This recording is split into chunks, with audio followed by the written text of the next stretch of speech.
let's make our writing interesting. And here are 5 techniques I want you to know. It's a big deal.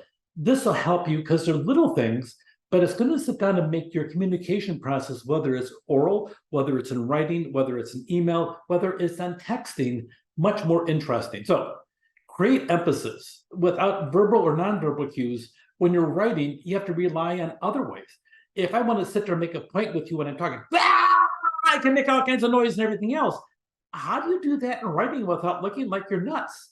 I mean, you look like you're nuts when you do not like this verbally, but how do you do that in writing? You want to grab their attention. So there's 2 different ways to achieve that grab their attention that are crazy, sometimes outrageous, and you want to do it mechanically or stylistically. It just depends where you want to have. So the big thing is emphasis or mechanics, underlining, italics and boldface.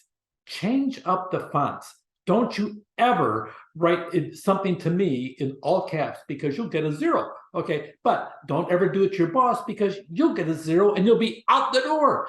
That's rude and it sounds like you're yelling, even though there's no sound happening. So be careful. You can sit down and do it. Dashes, tabulation, space, color, lines, boxes, columns, titles, headings. You can do all these things mechanically to make your writing more interesting. Now, there's a problem, and here's the problem. You do too much of it, it's almost like you're on a roller coaster and your stomach is being tossed around and it nauseates you. Okay, you don't want to have that effect with your writing because you can't do that. Too much of a good thing is a bad thing. So watch yourself in the process.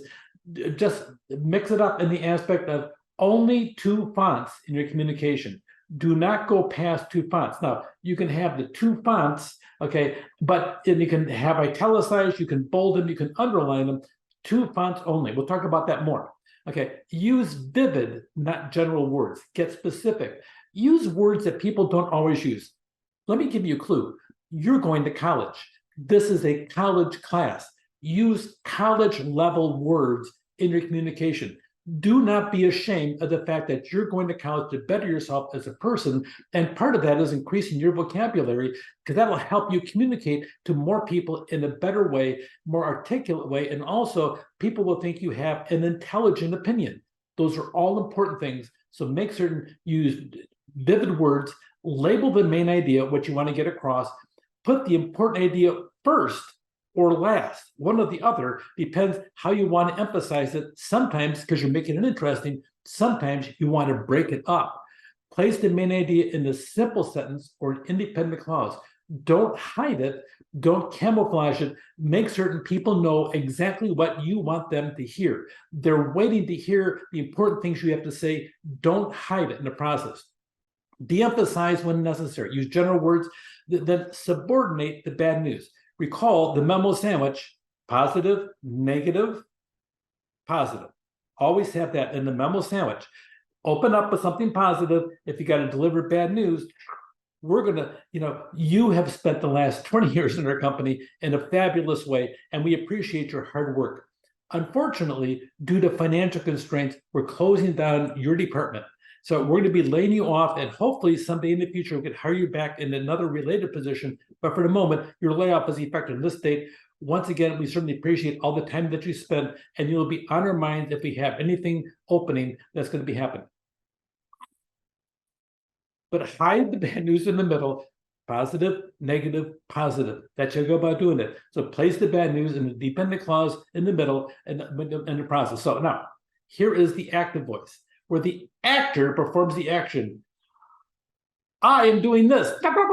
So here it is. That's your active voice. Passive receives the action. Active, passive.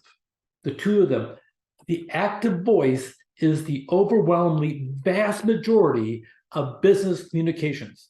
One time, somebody called me up and he wanted to sit down if I'd be interested in moving out of state to a different state and doing a job in human resources. What it was a company had bought out 2 different urgent care clinics, and they planned on merging them together. And my job was going to be to close up shop and in one state and move on to another state. The money was great. It would have been fabulous, except my job would be laying people off all day.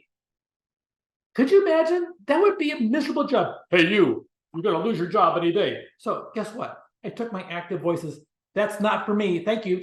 Okay, so pay attention on the passive voice, because you'd be using the passive voice all the time in a situation like that. But you have to say, we're closing your shop and you're losing your job.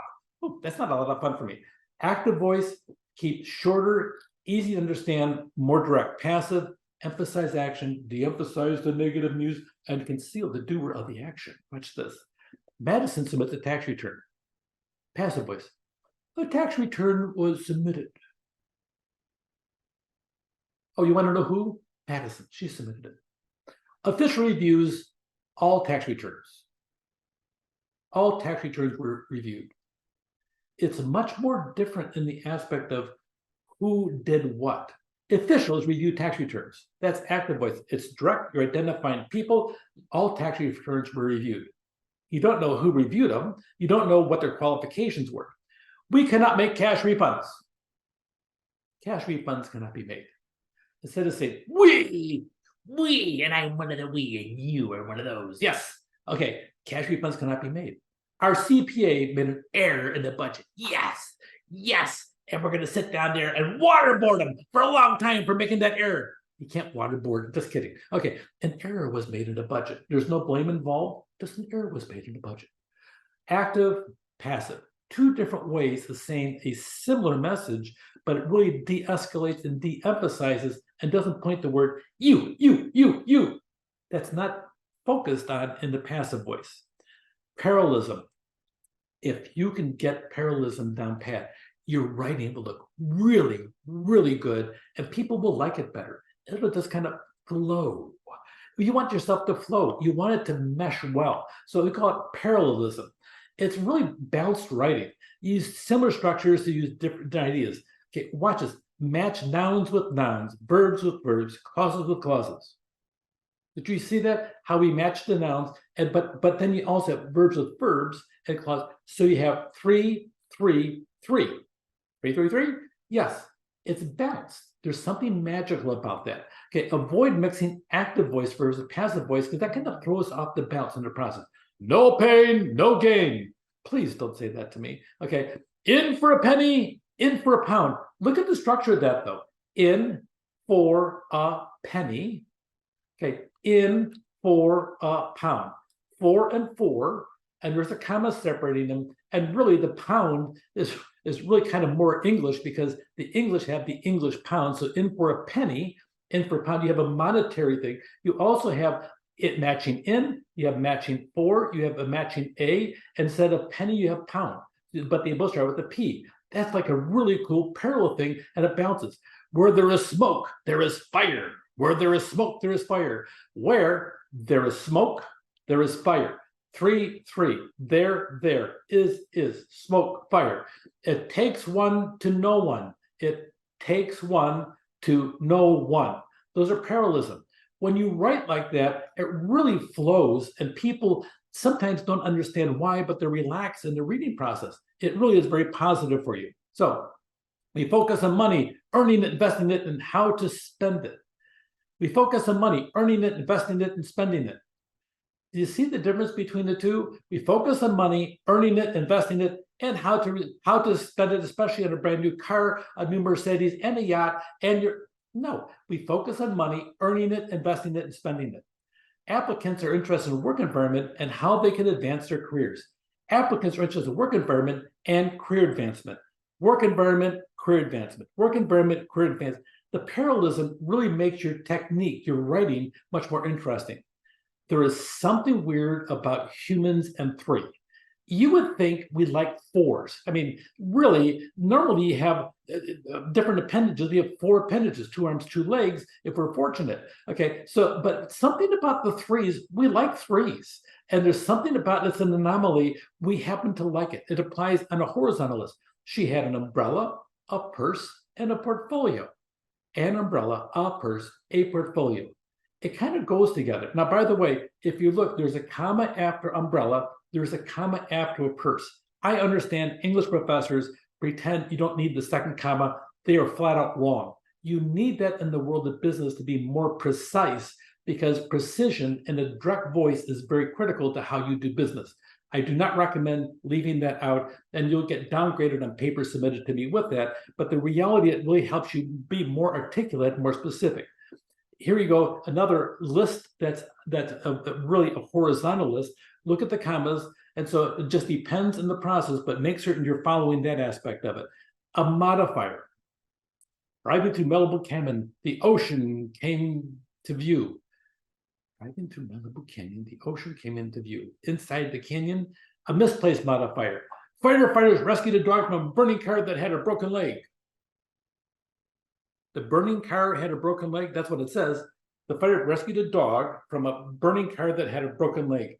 Watch out for the modifiers. It seems like it's funny, except for the fact that it is cute, but you'll throw people off a little bit, and you don't want them thrown off on your message because you want to have a really cool way of dealing with things. So the trick for detecting and remedying modifiers, ask the question, who or what? Firefighters rescued a dog. I think the firefighters rescued a dog with a broken leg from a burning car would be far better than this one here, because here the burning car has a broken leg. Ask who or what, and the words immediately following should tell the reader who or what is performing the action. 5 writing techniques: create the emphasis. Active voice is the voice of business. Parallelism makes it flow. Flowing is good. The rule of 3, and then watch where the modifier goes and dangling modifiers. 5 writing techniques that'll help you achieve a much deeper interest in your writing and your speaking in the world of business. Take care.